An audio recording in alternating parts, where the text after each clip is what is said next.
Os congressistas que já estão sentindo o cheiro de queimado foram ao Palácio do Planalto dizer, olha, presidente, o ideal seria desistir do reajuste. A apuração é dele, Gustavo Uribe. Vem para cá, meu caro. É isso mesmo, Dani. O que aconteceu é que o presidente Jair Bolsonaro já vinha sendo pressionado e agora mais ainda. O próprio Ricardo Barros, líder do governo na Câmara dos Deputados, tem defendido, para quem quer ouvir, que não se deve dar esse reajuste para os policiais. Ele afirma que isso está causando insatisfação em toda a categoria dos servidores públicos e mais, que estamos diante hoje de um quadro de alastramento dessa variante Ômicron, o aumento de casos e também alguns estados, como a gente deu aqui no 360, Renata e você, Dani, a informação de que alguns estados estão querendo até fechar. Então, há uma perspectiva, inclusive, de o governo federal ter de fazer novos repasses para municípios e estados para controlar essa pandemia.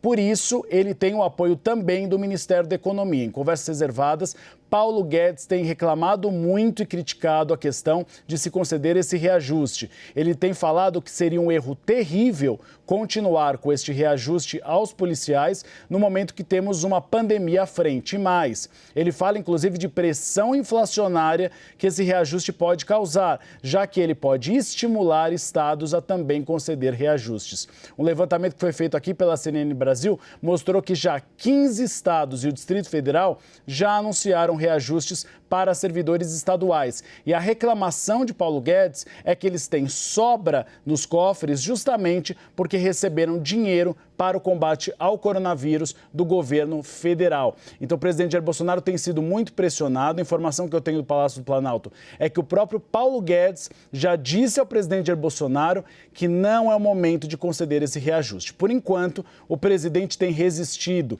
dito que fez uma promessa. Resta saber até quando ele manterá essa promessa de dar o reajuste aos policiais, Dani. Renata Agostini, eu pedi também para vir para cá o Fernando Nakagawa, para que a gente possa fazer pronto, a gente traz todos os pontos de vista.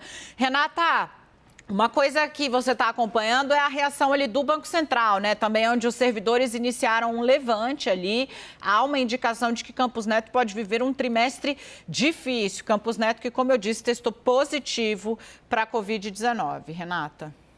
Pois é, nesse caso do reajuste aos servidores, Dani, Paulo Guedes não está sozinho. A gente costuma ver muito cisânia entre auxiliares do presidente no Palácio do Planalto e o que sai ali do Ministério da Economia, né? Visões que entram em choque. Agora, nesse caso, esse movimento do presidente, ele está encontrando resistência dentro do próprio Palácio do Planalto. Eu conversei com um integrante do Palácio hoje que falava que, olha, na minha visão, o movimento de Paulo Guedes, ele está correto, não dá para dar reajuste para ninguém, porque você vai mesmo provocando esse efeito cascata. Era algo quase que previsível. Por isso que quando a gente traz aí essa visão do líder do governo na Câmara, Ricardo Barros, que é ali um conhecedor muito antigo da política, era quase fácil de se prever que se criaria um enrosco político ao fazer esse aceno. Não tem espaço orçamentário. E aí, como é que você lida com o restante dos servidores que, primeiro, vão começar a pressionar e, segundo, se no final você der só para uma parcela, você vai, em vez de colher louros eleitorais com esse público, você vai criar uma cascata de descontentes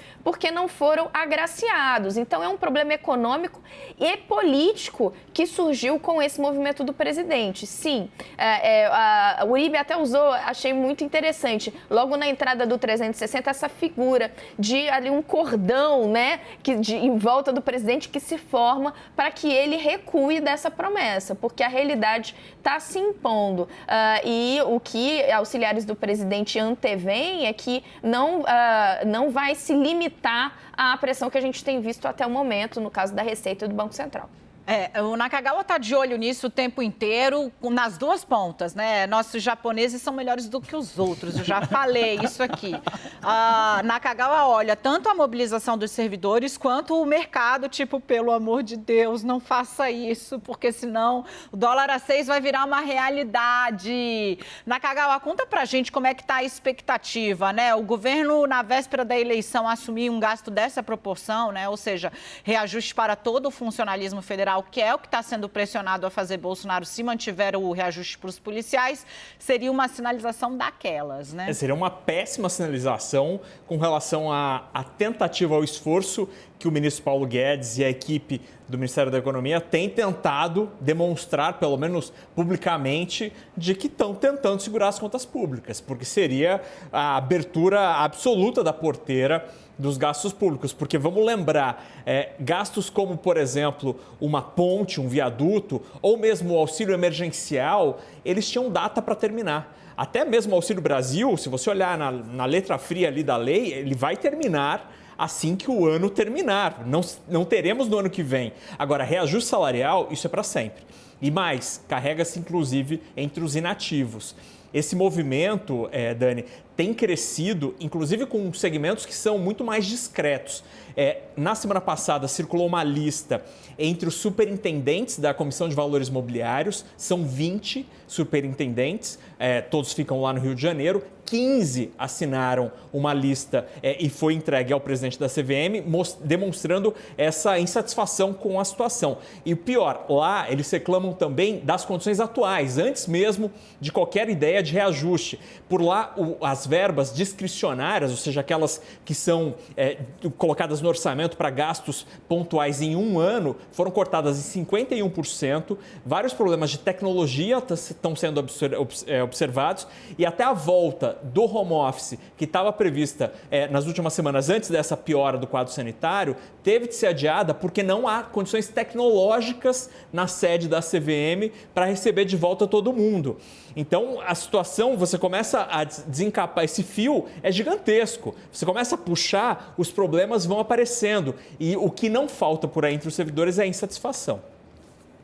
Meus caros, viveremos tempos de fortes emoções até o dia 18 de janeiro, quando vai haver a discussão generalizada a respeito de uma greve de toda a administração federal, funcionalismo federal. Não se mexam, porque a gente vai se falar daqui a pouquinho.